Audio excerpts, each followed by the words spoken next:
Mister জয়কে উদ্দেশ্য করে আমার একটা কথা, ওনার কথার উত্তরগুলি আমি আগামীকাল দিব। প্রতিটা শব্দের, প্রতিটা কথার অর্থের জবাব কালকে দিব।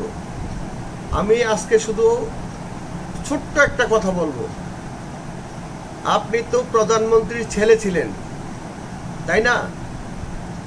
আপনি প্রধানমন্ত্রীর ছেলে ছিলেন, কিন্তু আপনি কতবার বাংলাদেশে আসছেন আর গেছেন আপনি নিজেই জানেন, আমরা জানি না। অপেক্ষায় থাকেন।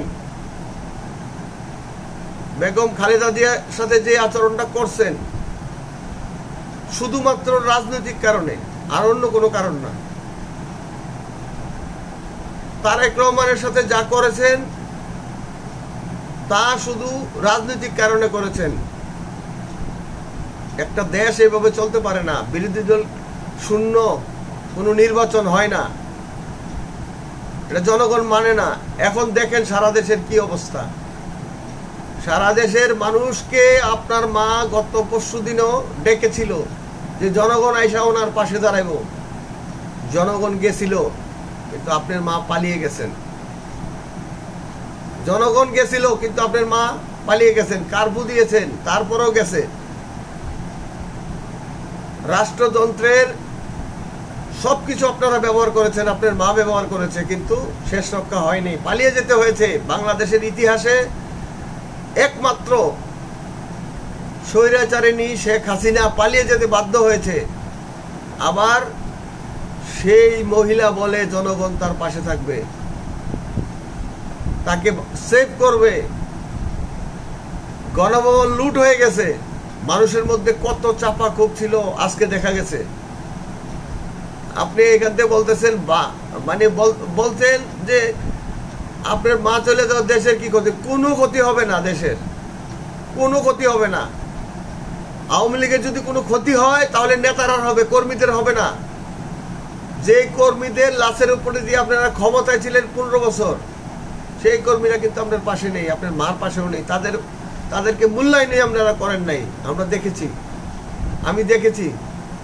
শুধু নেতা আর নেতা। আর করেছেন কি? গোপালী যত আছে, বৃহত্তম ফরিদপুরে যা আছে, বিভিন্ন প্রতিষ্ঠানে আপনারা সেগুলিকে সর্বোচ্চ পর্যায়ে বসিয়ে দিয়েছেন। যেন ইভেন কি ইলেকশন, লোকালের যে ইলেকশন কমিশনার আছে বা ইলেকশন পর্যবেক্ষণ করে বা ইলেকশনের ডিক্লারেশন দেয়, সেই সব জায়গাগুলির মধ্যেও আপনারা আপনাদের বৃহত্তম ফরিদপুরের গোপালীরা বসিয়ে দিয়েছেন, যেন ডিক্লারেশন তারা দিতে পারে। বিএনপি ক্ষমতায় পাস করলেও ডিক্লারেশন দিবে 10টা সিট আটকায়া, 10টা কেন্দ্র আটকায়া ডিক্লারেশন দিয়ে দিবে। 2000 ভোটে পাস করছে আওয়ামী লীগ। এই 15 বছরে আপনারা এমন কোন সেক্টর নাই যেটার মধ্যে আপনাদের লোক বসান নাই। জনগণের দরকার নাই আপনাদের।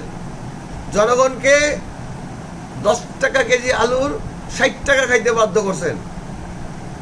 আবার বলেন দেশটা চলবে না। আপনার লজ্জা থাকা উচিত। এই দেশের কত মানুষ যে ঘর ছাড়া, বাড়ি ছাড়া, আপনি এডিটিয়ার পাবেন না।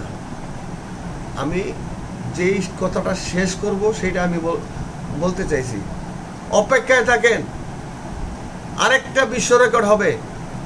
আমার বিশ্বাস বিশ্ব রেকর্ড হবে।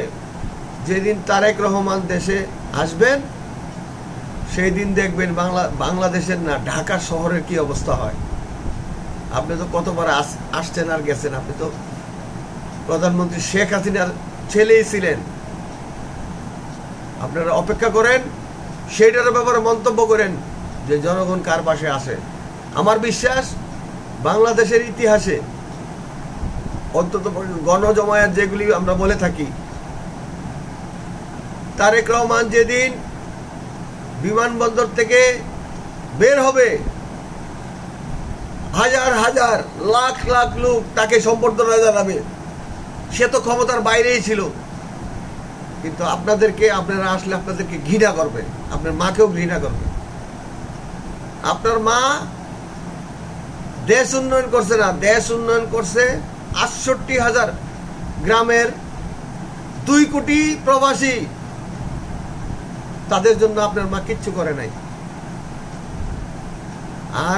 আর যে উন্নয়ন করতেছেন সেগুলি হলো আপনাদের মতো ভিআইপিদের জন্য উন্নয়ন করেছেন। ঢাকা শহরে